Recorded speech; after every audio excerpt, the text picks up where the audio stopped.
उसका अंदाजा आप इस तरीके से लगा सकते हो कि हमारी जो मांग का स्तर है वो कहां पर गया हुआ है।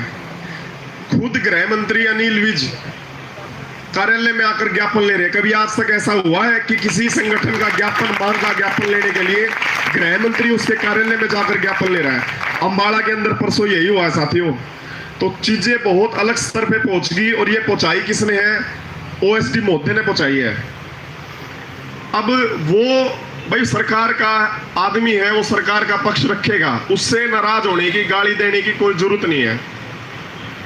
एक उदाहरण सा बताता हूं मैं। अच्छा, वो ताश वाले भाई हैं, अपनी किसी और चर्चा में है, कोई दिक्कत नहीं। मैं सोचा अकबर एक बार बीरबल के साथ भाई अपने बाग में घूम रहा था, तो उसने बाग में देखा कि बैंगन का पौधा है। बीरबल को कहा, देखो बीरबल कितना सुंदर बैंगन है। बीरबल ने कहा, हाँ जनाब बहुत सुंदर है महाराज जी, इसके सर पे तो आपकी तरह ताज भी है। कुछ दिन के बाद वही बीरबल अकबर जी अपने दोबारा से उसमें सैर करने लग रहे थे, उसी पार्क के अंदर जहां पर वो बैंगन का पौधा था। उसमें बैंगन को देख के अब की बार अकबर बोले, देखो बीरबल कितना घटिया, मतलब कितनी बुरी हालत में ये एक बैंगन है। बोला, बिल्कुल ठीक कह रहे हो महाराज, ये है ही बेगुण, ये है ही बेगुण। अकबर ने सोचा, बीरबल उस दिन तो आप इस चीज को, महाराज आपके ताज की तरह ताज है, इसकी सब्जी बहुत अच्छी बनती है, आज आप इसको ये कह रहे है ही बेगुण। बीरबल बोला, महाराज मैं नौकर आपका हूं, बैंगन का नहीं। तो जवाहर यादव सरकार का है, हमारा नहीं है, इसलिए पक्ष किसका रखेगा? सरकार का रखेगा। कोई भी होता उसकी जगह। इसलिए मैं कह रहा हूं कि लड़ाई सिस्टम से है साथियों, और ये सिस्टम बहुत लंबा पुराना है, इसे बदलना है। भाई 40 साल के जिस चीज को बदलने में कुछ ना कुछ तो जोर लगेगा। और असली आंदोलन हमारा 3 दिन पहले से शुरू हुआ है साथियों, 3 दिन पहले से। और एक चीज उनके ऊपर गलत ये पड़ गई कि वो ये सोचे कि तीसरी मीटिंग के बाद हम प्रेस कॉन्फ्रेंस और मीडिया, न्यूज़पेपर, जो उनके खुद के न्यूज़पेपर हैं, उसमें ये चीजें निकलवा कर जनता को इनके अगेंस्ट में, इनके खिलाफ खड़े कर देंगे कि 19,900 है, 21,700 पूरे देश में कहीं नहीं मिल रहा, केवल हमारी योगी गवर्नमेंट दे रही है। हरियाणा के अंदर हम भी इसको ये देने के लिए तैयार है, लेकिन ये लोग एक्सेप्ट नहीं कर रहे और जनता को परेशान कर रहे हैं।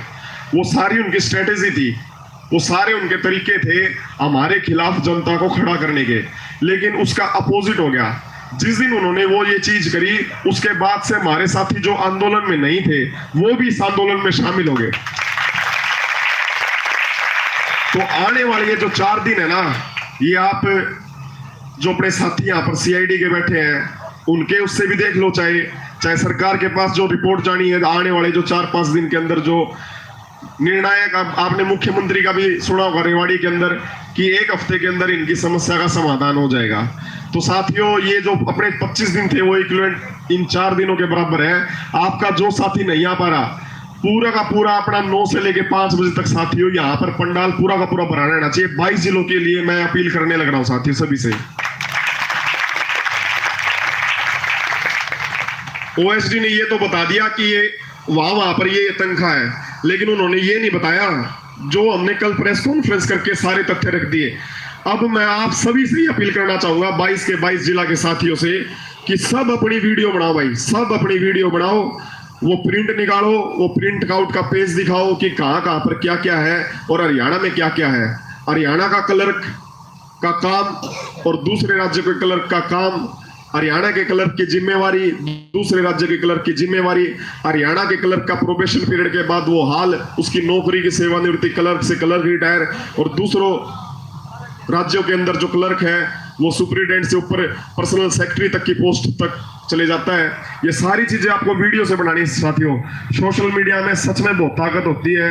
मैंने आपको एक ट्विटर हैंडल का लिंक भी शेयर किया, उसको भी टैग करो, सरकार को भी टैग करो, लेकिन अपनी सभ्य भाषा में करनी है साथियों। लेना किससे है? इसी से लेना। हमने 1.5 साल इंतजार नहीं करना साथियों, लेना इसी से है। अगर किसी को देना होता तो 86 का पे कमीशन था, तब से ये भेदभाव हो रहा है। आज ये इतनी बड़ी जो रकम लग रही है ना 35,400, ये इसी वजह से लग रही है क्योंकि उस समय का न्याय अगर वो कर देते तो आज हमारे साथ इतनी बड़ी ये जो गैप लग रहा है कि भाई 1900 FPL 2 से FPL 6 में कैसे लेके जाए, वो इन्हें नहीं लगता। वो कह रहे हैं हमें 1.5 लाख कर्मचारियों को देना पड़ेगा। दो भाई, पुलिस वालों को भी दो, सबको दो, आप जो मांग रहे दो, लेकिन जिसका हक बन रहा है उसका तो मत मारो। जिसका हक जायज बनता है उसके कार्य को देखते हुए आप इस प्रकार से मना नहीं कर सकते। एक तरफ तो मुख्यमंत्री जी कह रहे हैं कि हमारे पास बजट की कोई कमी नहीं है, आपने उनकी वीडियो देखी होगी, बजट की कोई कमी नहीं है। उन्हीं के अधिकारी कह रहे हैं कि बजट की भारी कमी है। ये कुछ करोड़ वार्षिक का मामला है, कुछ करोड़ का, सैकड़ों करोड़ का, लेकिन उन्होंने मुख्यमंत्री के सामने हजारों करोड़ का मामला दिखाकर इस जो जन आंदोलन हम बनाने जा रहे हैं, अभी तक हमारा क्या था, कर्मचारी आंदोलन था, लेकिन इसको जन आंदोलन का रूप वहां के जो डीलिंग अधिकारी है, OSD है, वो दिलवाने जा रहे हैं।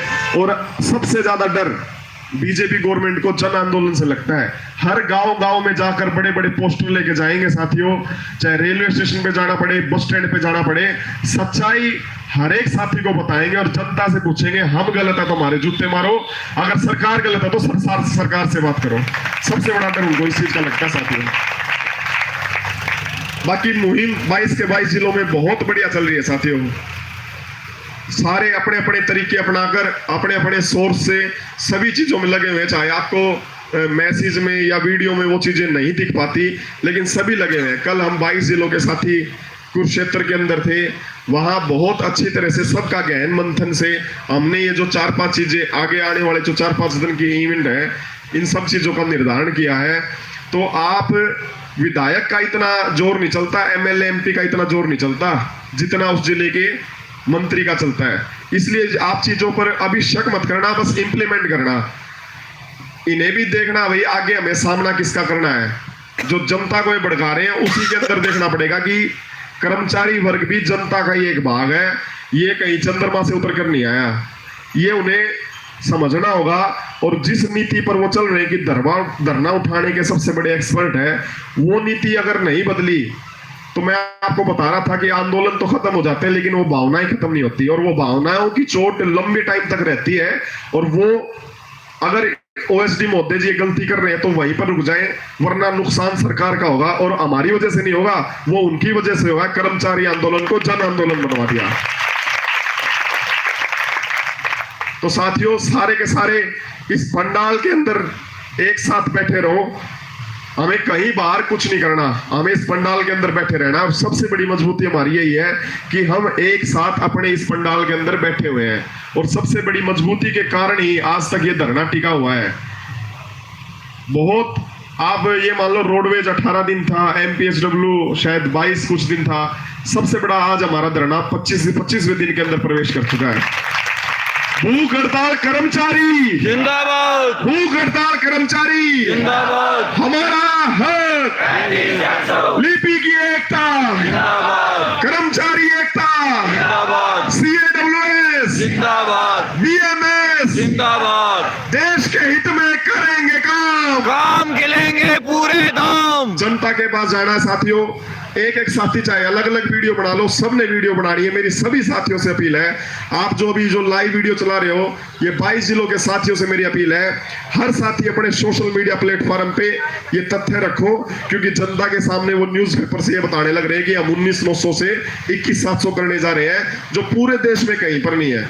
पूरे देश में दिल्ली का उदाहरण ले रहे हैं, पंजाब का उदाहरण ले रहे हैं। दिल्ली में क्लर्क की पोस्ट नहीं है, वहाँ LDC, UDC, मल्टी सुपरवाइजर, उसके बाद सुपरवाइजर, इस प्रकार की पोस्ट होती है जिनके ऊपर समय के साथ साथ प्रमोशन हो जाता है। यहाँ पर वो नहीं है, यहाँ पर रोडवेज का क्लर्क सबसे सबसे मतलब आप ये मान लो, रोडवेज और शिक्षा विभाग का क्लर्क के साथ सबसे बड़ी दुर्गति होती है। वो अपनी रिटायरमेंट भी क्लर्क से लेके जाता है, ना उसे प्रमोशनल ACP मिलती।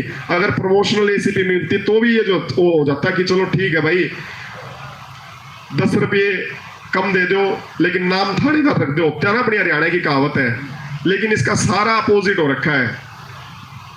सबसे बड़ा दुख मेरे को रोडवेज और शिक्षा विभाग का है सबसे ज्यादा, क्योंकि बाकी भाई चलो ठीक है, मैं असिस्टेंट बन गया, मैं 5.5 साल में असिस्टेंट बन गया, आने वाले समय में हमारे प्रमोशन है, हमारे विभाग में बहुत अच्छे प्रमोशंस हैं। 2020 के साथी भी आज प्रमोट हो चुके हैं, आपको ये जानकारी हैरानी होगी, 2020 का साथी भी प्रमोट हो चुका, असिस्टेंट 35,400 के पे स्कूल में जा चुका। लेकिन जो अपनी 28 साल की सेवा दे चुका होता है तब भी वो उस स्केल में नहीं जा पाता जो 2.5 साल के अंदर चले जाता है। वो हमें गुमराह कर रहे थे कि भाई हम आपका है ना प्रमोशन का चैनल के ऊपर बात करते हैं, हम आपके एसीपी के उसके ऊपर बात करते हैं। वो घुमाकर उसको एक कमेटी के रूप में लेके जाना चाहते थे। हमने उन्हें बता दिया था कि सभी बीमारियों की रामबाण इलाज हमारा 35,400 है, इस पे बात करनी तो करो, वरना इस मीटिंग को यही समाप्त समझो। जो भी फैसला होगा साथियों ईमानदारी के साथ होगा। किसी भी प्रकार की अफवाह में मत आप आना कि भाई टेबल पर जाकर कर्मचारी नेता बिक जाते हैं, ऐसी कोई बात नहीं होती साथी। हमें सभी साथियों का, सभी चीजों का, एक एक परिस्थिति का ध्यान रखना पड़ता है। यहाँ बहुत सारे साथी ऐसे भी हैं जिन्हें अपने बैंक के लोन की किस्त भी देनी है, किराए के मकान में रहने वहां पर अपनी पैसे भी देने हैं। साथियों ऐसे जो भी साथी है जिनके मेरे पास फोन आते हैं उनकी हमें आपस में मिलजुल कर ही हेल्प करनी है। कोई भी भाई अगर कोई भी बहन फाइनेंशियल दिक्कत में है, अपने जो जिला प्रधान है या जिला संयोजक है उसको बता देना, हम आपके साथ खड़े हैं। परेशान मत होना आप बिल्कुल भी किसी भी प्रकार से कि भाई 1 महीना हो गया सैलरी नहीं है तो क्या करना है। कर्मचारी एकता जिंदाबाद, हमारा हक। धन्यवाद साथियों। भाई रिफ्रेशमेंट डाली है एक बार